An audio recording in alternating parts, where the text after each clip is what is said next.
ఎన్డీఏతో స్నేహం, కాంగ్రెస్తో బంధం, మరోసారి చర్చనీయాంశమైన చంద్రబాబు ముసుగు రాజకీయం అంటూ ఇప్పుడు ఇందాక వీడియో కూడా చూసాం కదా. రేవంత్ రెడ్డి గారేమో ఇక్కడ నితీష్ కుమార్ గారి మాదిరి అయిపోతారు, చంద్రబాబు గారి పరిస్థితి కూడా బీజేపీతో ఉంటేనే ఆయన అంటారు. అంతేకాకుండా బీజేపీని ఆయన దిక్కినట్టు, అట్లా ఈయన కాంగ్రెస్ని దిక్కినట్లు.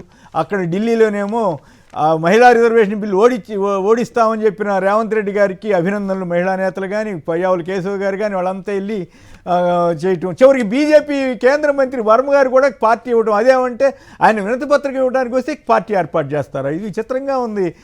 రామ్నాథ్ గారు చెప్పండి, ఈ ఏమిటి ఇందులో ఉన్న మతలబు?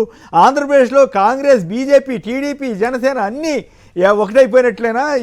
మరి చంద్రబాబు గారు కాంగ్రెస్ని తిట్టినట్టు, రేవంత్ రెడ్డి గారు బీజేపీని తిట్టినట్లు ఎందుకు ఇదంతా? ఇది డ్రామా అనిపిస్తుందా జనానికి? చూసే జనాన్ని పిచ్చోళ్ళని చేసినట్లు అనిపిస్తుందా? పార్టీల వారిగా కార్యకర్తలు పబ్లిక్ కొట్టుకోవాలి, కానీ మేమంతా కలిసి విందులు చేసుకుంటామని ఒక సానుకూలమైన సిగ్నల్ ఇస్తున్నారు రాజకీయ నాయకులంతా కలిసి. ఇప్పుడు కేంద్ర మంత్రి గారు వివరణ ఇచ్చారంటే బీజేపీ పెద్దలు ఆరాధించినట్టే. ఒక కాంగ్రెస్ ముఖ్యమంత్రికి, పైగా ఈ సమయంలో దేశవ్యాప్తంగా నరేంద్ర మోడీ గారు, బీజేపీ వాళ్ళందరూ ఏం ప్రచారం చేస్తూ ఉన్నారు? మహిళా బిల్లును అడ్డుకొని కాంగ్రెస్ పార్టీ పెద్ద ద్రోహం చేసిందని ప్రచారం చేస్తున్నారు. ఈ సమయంలో ఒక కేంద్ర మంత్రి విందు ఇస్తే కాంగ్రెస్ ముఖ్యమంత్రికి ఎలాంటి సంకేతాలు వెళ్ళాయి? దీంతో ఆరాధించినట్టుగా ఉన్నారు. ఇప్పుడు కేంద్ర మంత్రి గారు ఏం చెప్తున్నారు? 2500 ఎలక్ట్రిక్ బస్సుల్ని కేటాయించాము, వాటికి సంబంధించి ప్రాసెస్ త్వరగా చేయండి అని చెప్పి వచ్చారు. ఆ సమయంలోనే మేము కలిసి అందరం టిఫిన్ చేసాము అన్నట్టుగా చెప్తున్నారు. అచ్చంగా తెలుగుదేశం వాళ్ళు ఎందుకుంటారండి అక్కడ? తెలంగాణ బీజేపీ నాయకులు కూడా పిలిచి ఉండొచ్చుగా. కేంద్ర మంత్రి కిషన్ రెడ్డి గారు ఉన్నారు, ఆయన వెళ్ళాడు, మరి నాకైతే కనపడలేదు. కాంగ్రెస్ వాళ్ళ ఆవేదన రేవంత్ రెడ్డి గారు, కొమ్మినేని గారు, రేవంత్ రెడ్డి గారు ఢిల్లీ వెళ్తే కాంగ్రెస్ ఎంపీలు ఎవరు కనపరారు, అందరూ తెలుగుదేశం పార్టీ ఎంపీలే ఉంటున్నారు, ఇదే పరిస్థితి అని కాంగ్రెస్ వాళ్ళే వాపోయే పరిస్థితి. రేవంత్ రెడ్డి గారు ఒక ముఖ్యమంత్రి, ఏదో అలా దారంటి వెళ్తూ ఉంటే కనపడితే హాయ్ చెప్పాను, సరే టైం ఏంద్రా వచ్చి టిఫిన్ తిని వెళ్తారా అంటే వచ్చానన్నా లేదు. ఒక ప్రోటోకాల్ ఉంటుంది, ఒక షెడ్యూల్ ఉంటుంది. కరెక్ట్ గా ఆ టైంలోనికే మొత్తం తెలుగుదేశం పార్టీ ఎంపీలందరూ అక్కడ ఎలా చేరారు? ఒక ఎంపీలే కాకుండా తెలుగుదేశం పార్టీ రాష్ట్రానికి సంబంధించిన నాయకులందరూ కూడా ఎలా చేరారు అంటే ఒక పక్కాగా ఆర్గనైజ్ చేశారు. దీనిలో కేంద్ర మంత్రిని ఇరికించారు పరోక్షంగా, ఆయన ఇంట్లో ఈ విందు పెట్టి అని కూడా ప్రచారం నడుస్తోంది. అంతా ఒక తెలుగుదేశం పార్టీ నాయకులు ఆర్గనైజ్ చేశారు. వేదికగా కేంద్ర మంత్రి ఇంటిని వాడుకున్నారు, దాంతో ఆయన ఇరుక్కున్నారు, ఆయన వివరణ ఇచ్చుకుంటున్నారని చెప్తున్నారు. మరి ఇప్పుడు చంద్రబాబు నాయుడు గారు కూడా వివరణ ఇవ్వాలి కదా. ఎందుకు బిల్లును ఓడించిన ఒక కాంగ్రెస్ ముఖ్యమంత్రికి తెలుగుదేశం పార్టీ నాయకులు, ఎంపీలంతా ఇంతగా కలిసి వెళ్ళి ఎందుకు విందులు చేసుకున్నారు? ఆ రోజు చెప్పాలి కదా. తెలుగుదేశం పార్టీ నాయకులకు సంబంధించిన ఎమ్మెల్యేలు, మహిళా నాయకులంతా రేవంత్ రెడ్డి గారు ఎందుకు కలిశారు? చెప్పాలి కదా. రేవంత్ రెడ్డి గారు బిల్లును వ్యతిరేకిస్తున్నారని తెలిసి కూడా అక్కడికి ఎందుకు వెళ్ళారు? ఇదే పని కొమ్మినేని గారు, ఇదే పని ఏ వైసీపీ నాయకులు చేసి ఉంటే మొన్న నిరసన సభలో చంద్రబాబు నాయుడు గారు ఏం మాట్లాడి ఉండేవాళ్ళు? ఇగో తెలుగు మహిళలంతా, ఆడబిడ్డలంతా ఆలోచించుకోండి, జగన్మోహన్ రెడ్డి నిజస్వరూపం ఇది. బిల్లును ఓడించిన వాళ్ళతో కలిసి విందులు చేసుకుంటున్నారంటే ఇలాంటి వాళ్ళని తరిమేయాలా లేదా, అవునా కాదా తమ్ముళ్ళు అని చెప్పి చంద్రబాబు నాయుడు గారు ప్రశ్నించి ఉండేవాళ్ళు. కానీ ఈ రోజు వీళ్ళు కాబట్టి అందులో ఎవరు మాట్లాడకూడదు అన్నట్టుగా ఉన్నారు. పైగా రేవంత్ రెడ్డి గారు తెలుగుదేశం పార్టీ వాళ్ళతో ఎంత తిరిగే కొద్దీ రేవంత్ రెడ్డి గారు అంత డ్యామేజ్ అవుతున్నారు రాజకీయంగా, తన రాష్ట్రంలో, తన పార్టీలో కూడా. చాలా మంది చెప్పేది ఏంటంటే కాంగ్రెస్ వాళ్ళు రేవంత్ రెడ్డి గారిని కలిసినప్పుడు తెలుగుదేశం పార్టీ సీనియర్ నాయకులు, ఎంపీలు వాళ్ళ బాడీ లాంగ్వేజ్ కూడా ఒక ముఖ్యమంత్రి దగ్గర నిలబడ్డామన్న తరహాలో కాకుండా, ఇద్దరు మా పిల్లాడే ఏదో కాలం కలిసి వచ్చి ఆ స్థాయికి వెళ్ళారు, ఇప్పటికీ కూడా మాతో గౌరవంగా ఉంటారు, మేమంటే చాలా మర్యాద, మాకు బాగా పరిచయం ఇతనితో అన్నట్టుగా ఏదో మర్యాద అయితే పర్వాలేదండి రామ్నాథ్ గారు. మరి విధేయతగా మాకే విధేయతగా ఉంటాడనే ఫీలింగ్ రేవంత్ రెడ్డి గారు ఇస్తే ఆయనకి ఏమి ప్రతిష్ట, ఏమి ఇది?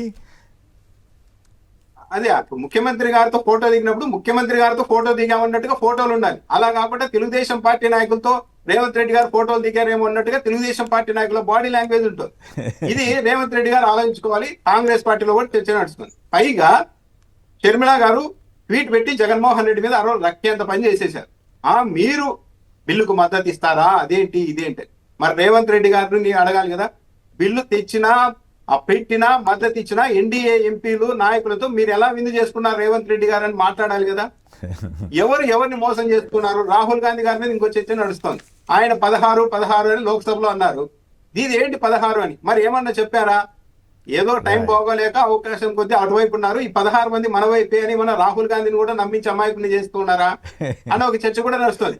ఈ మొత్తం ఎపిసోడ్ లో చూస్తూ ఉంటే ఏ మాత్రం సీరియస్నెస్ లేకుండా, అంటే ప్రజలు, కార్యకర్తలు ఏమనుకుంటారు, ఈ టైంలో ఏం కలిస్తే ఏమనుకుంటారు అన్నది ఇది లేకుండా చేస్తున్నారు. దీన్ని అన్ని చూసిన తర్వాత రేవంత్ రెడ్డి గారిని అడ్డు పెట్టుకొని తెలంగాణలో తెలుగుదేశం పార్టీ వ్యక్తులు ఆధిపత్యం చెలాయిస్తూ ఉన్నారు అన్న భావన తెలంగాణ ప్రజల్లోనే కాకుండా కాంగ్రెస్ నాయకుల్లో కూడా పెరుగుతోంది. ఎందుకు ఇది తెలంగాణ రేవంత్ రెడ్డి గారు తెలంగాణ జర్నలిస్టులు ఓపెన్ గా చెబుతున్నారు కదా సార్.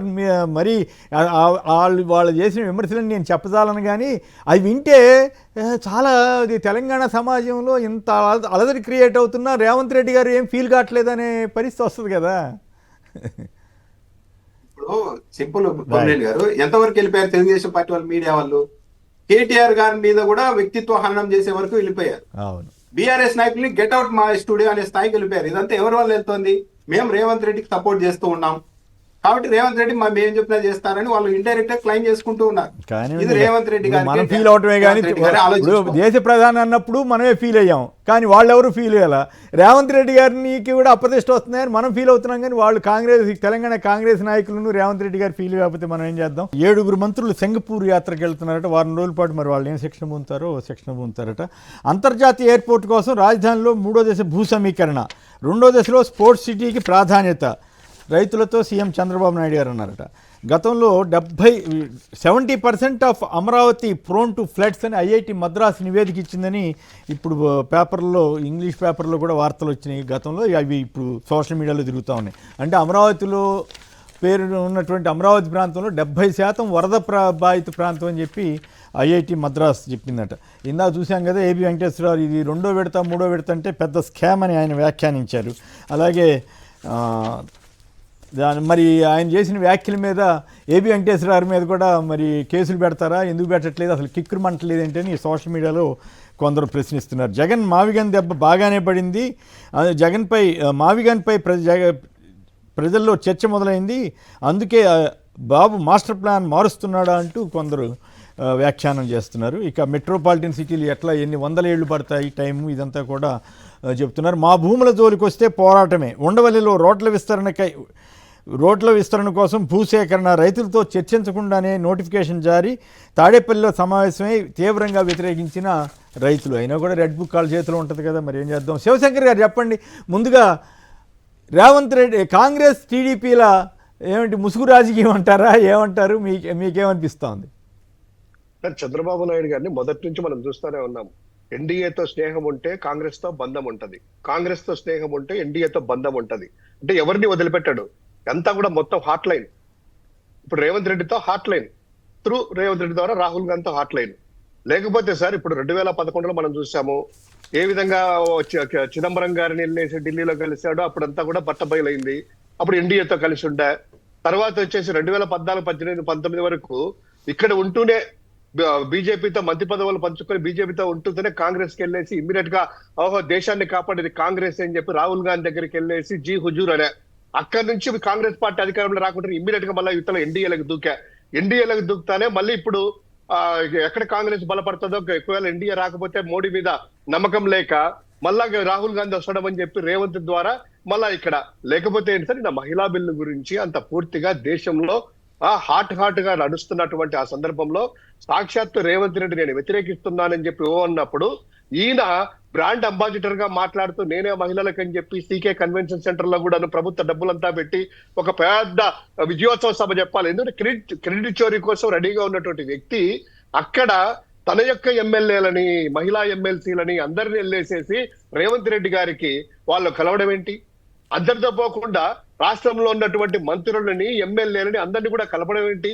వీళ్ళందరినీ కలిసి పబ్లిక్ గా వెళ్ళేసి మా రేవంత్ అని చెప్తున్నారంటే వీళ్ళ పక్కా ప్రణాళికగా ఈ మహిళా బిల్లుని ఓడగొట్టడానికి ఓడించినందుకు రేవంత్ రెడ్డి గారికి అభినందనలు చెప్తున్నారా, లేకపోతే మేమున్నాం మీతో అన్నారా? తదనుగుణంగానే రాహుల్ గాంధీ కూడాను 16వ నెంబర్ మ్యాజిక్, 16 నెంబర్ మ్యాజిక్ అన్నారా? ఇవన్నీ కూడా పలు అనుమానాలు తావిస్తా ఉన్నాయి. అదే విధంగా నిన్న పాపం ఆయన బీజేపీ మంత్రిని బలికి పెట్టినట్టుంది. ఎందుకంటే అక్కడికి వెళ్ళింది బీజేపీ మంత్రి దగ్గర మీరు అన్నట్టు కిషన్ రెడ్డి లేరు, ఇంకొకరు లేరు, వీళ్ళందరూ కాకుండా మొత్తం చుట్టూ అంతా కూడా చంద్రబాబు మనసులే. ఓ పక్క సీఎం రమేష్, ఓ పక్క రఘురామకృష్ణరాజు. వర్మ గారు మంచి ఆయనండి, ఇతరు రెగ్యులర్ గా మనతో కూడా ఉండేవాడు. ఆయన మంచి ఆయన కూడా ఇట్లా బలి చేస్తున్నారు, వర్మ గారిని బలి చేస్తున్నారు. వర్మ గారు మంచి ఆయన, బీజేపీకి కట్టుబడిన వ్యక్తి, ఆర్ఎస్ఎస్ వ్యక్తి. ఆయనకు ఏరికోరి మంత్రి పదవి కూడా వీళ్ళందరూ కూడా చంద్రబాబు అడ్డుకున్నా కూడాను ఈయనకి ఇచ్చినటువంటి వ్యక్తి ఆయన్ని బలి చేయడము, వీళ్ళందరూ కూర్చొని చుట్టుపక్కల కూర్చొని ఇప్పుడు నిన్న పాపం ఆయనకి ఇందాక రామనాథన్ అని చెప్పినట్టు కేంద్రం అధిష్టానం నుంచి ఏమన్నా కాస్త వివరణ అడిగినట్టుంది. దాని గురించి ఏంటంటే ఆయన వచ్చేసి నాకు ఏదో కొంచెం అర్జీ ఎలక్ట్రికల్ బస్సుల గురించి నా దగ్గరికి వచ్చారన్నారు. ఒకవేళ నిజంగా బస్సుల గురించి వచ్చిన వ్యక్తి అయితే ఆ యొక్క అర్జీలు అయితే ఒక ముఖ్యమంత్రి వెళ్ళినప్పుడు ఎవరెవరు వెళ్తారు సార్? సంబంధిత మంత్రులు, ఆయనకి 8 మంది మంత్రులు ఉన్నారు, ఒక బృందం ఉంటది, అందరూ కలిసి దిగుతారు కదా. ఎవరైనా కూడా ముఖ్యమంత్రి వెళ్ళినప్పుడు మన ఎంపీల బృందంతో వెళ్ళి ఏ మంత్రిని కలిసేసి మా రాష్ట్రానికి రావాలంటారు. కానీ ఇక్కడికి వెళ్తానే బయట అందరూ చుట్టుముట్టుకొని రిసీవింగ్ కూడా చూడండి, పాపం ఆయన కూడా తీసుకొని వచ్చారు, శ్రీనివాస్ వర్మ గారిని కూడా తీసుకొని వచ్చి బయట వచ్చేసేసి అబ్బో అందరు కూడా తీసుకొని వచ్చేసి లోపల తీసుకెళ్లేసి అది ఎలా ఉందంటే కనుక అది కాంగ్రెస్ ముఖ్యమంత్రి వచ్చినట్టు లేదు.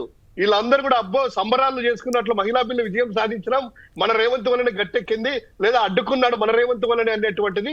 ఇదంతా కూడా ఏంటంటే సార్, ఖచ్చితంగా రేవంత్ రెడ్డి గారి పరువు తెలుగుదేశం పార్టీ తీస్తా ఉంది. ఈ 2 రాష్ట్రాల్లో కూడాను తెలుగు కాంగ్రెస్ ప్రభుత్వాలు ఉన్నాయి కానీ ఎన్డీఏ ప్రభుత్వంకి లేదు, అక్కడ కాంగ్రెస్ ప్యూర్ ప్రభుత్వం లేదు. ఖచ్చితంగా ఈ యొక్క హాట్ లైన్ అనేటువంటిది నడుస్తా ఉంది కాబట్టి ఎంతకైనటువంటిది రేవంత్ గారికి అంత మేధావి కదా, తెలియదా ఈ యొక్క తన పరువు పోతుంది, కాంగ్రెస్ పరువు తీస్తున్నామని. ఈ రేవంత్ రెడ్డి గారు రాహుల్ గాంధీ ఆదేశాలతోనే చంద్రబాబు గారు హాట్ లైన్ లో ఉండి ఈ యొక్క డ్రామా అంతా ఆడిస్తున్నారు. చంద్రబాబు గారు ఈ రోజు మోదీ గారు కాదు సార్, వెస్ట్ బెంగాల్ ఎన్నికలు ఒకవేళ పొరపాటు తమిళనాడు ఓడిపోతేనే ఇమ్మీడియట్ గా రాహుల్ గాంధీ గారికి శుభాకాంక్షలు తెలియకపోతే హాట్ లైన్ లో చూడండి నేను చెప్తున్నాను. రైట్, ఓకే, ఫైనల్గా టైం అయిపోయింది. రామ్నాథ్ గారు చెప్పండి, ఏబి వెంకటేశ్వరరావు లాంటి వాళ్ళు ఇది పెద్ద స్కామ్ అని అంటున్నారు, అయినప్పటికీ కూడా 3వ దశ ముందుకు వెళ్ళాలని చూస్తున్నారు. ఏమవుతుంది? అమరావతి గురించి అడిగితే జగన్ గారిని తిడతారు, వైసీపీని తిడతారు, అసలు అప్పుల గురించి అడిగితే తిడతారు. ఎట్లా అసలు అడిగినాడి సమాధానం చెప్పకుండా తిడితే ఏమి ఉపయోగం? అమరావతి తీసుకొస్తున్న అప్పుల మాట ఏమిటి? ఆ రకంగా ఎందుకు ఎట్లా ముందుకెళ్తున్నారు మొండిగా? గన్నవరం ఎయిర్పోర్ట్ ఉండగా మళ్ళీ కొత్తగా ఎయిర్పోర్ట్ అంటున్నారు. వీళ్ళు ఏం చెప్తారు? అమరావతి హైదరాబాద్ లో మారాలంటే 100 ఏళ్ళు పడుతుంది అంటారు. అప్పటికి ఎంత పడుతుందో ఎంతవరకు అవుతుందో తెలియదు. పైగా వీళ్ళంతా చూడండి, అమరావతిలో ఎక్కడా కూడా ఉపాధి కల్పించే వ్యవహారాలు నడపడం లేదు, మొత్తం అంతా రియల్ ఎస్టేట్ వ్యాపారంలా చేస్తున్నారు. ఎక్కడైనా సరే ఒక రాజధాని, ఒక నగరం సక్సెస్ కావాలంటే ప్రధానంగా బేసిక్ గా జనాభా ఉండాలి. ఆ జనాభా ఎక్కడి నుండి వస్తారు? విజయవాడ, గుంటూరులో ఏమన్నా తాగునీళ్లు, విద్యుత్ సప్లై, డ్రైనేజ్ ఇవన్నీ స్తంభింపజేసి అక్కడ ఉండే వాళ్ళంతా అమరావతికి పారిపోయేలా చేస్తారా? లేదు కదా. ఏమీ చేయకుండా ఇంకా దిగ్భ్రాంతికరమైన అంశం అంటే మన తెలుగుదేశం పార్టీ అని ఒకరు చెప్తున్నారు, అంటే అనుకూలమైన వ్యక్తి 7,500 అప్లికేషన్లు ఉన్నాయంటే కొమ్మినేని గారు. ఏంటి? అమరావతిలో ఫామ్ హౌస్లు కట్టుకుంటామని, అమరావతిలో ఫామ్ హౌస్లు కట్టుకుంటామని 7,500 దరఖాస్తులు వచ్చాయంటే అవన్నీ పెండింగ్ లో పెట్టింది రాష్ట్ర ప్రభుత్వం. నాకు ఈ విషయం తెలుసు, కానీ ఈరోజు ఫస్ట్ టైం చెప్తున్నానని చెప్తున్నారు. అంటే ఎక్కడికి వెళ్తుంది? 7 ఫామ్ హౌస్లు కట్టుకుంటే 7,000 ఒక్కో ఎకరా తీసుకొని 7,000 ఎకరాలు ఫామ్ హౌస్లు కట్టుకున్న తర్వాత అది ఉపాధి కల్పన కేంద్రం అవుతుందా? అది ఒక రాజధాని అవుతుందా? అంటే ఆయన ఆ జ్ఞానంతో చెప్పాడని అనుకోకర్లేదు, ఏదో అతిగా చంద్రబాబు గారికి భయం చేస్తున్నాంలే అనే ఉద్దేశంతో చెప్పుండొచ్చు. రైట్, ఏదైనా కూడా వ్యవహారాలు ఇలా ఉన్నాయి కానీ ఎక్కడ పబ్లిక్ లో నమ్మకం కలిగించేలా లేవు కదా కొమ్మినేని గారు. రైట్, అవునండి. మరి చూద్దాం. మరి అమరావతి అనగానే దాని సమానం చెప్పకుండా జగన్ తిడితే ఏం ఉపయోగం? మన చంద్రబాబు నాయుడు గారు, అది సమస్య. సమాధానం లేదు కాబట్టి అట్లా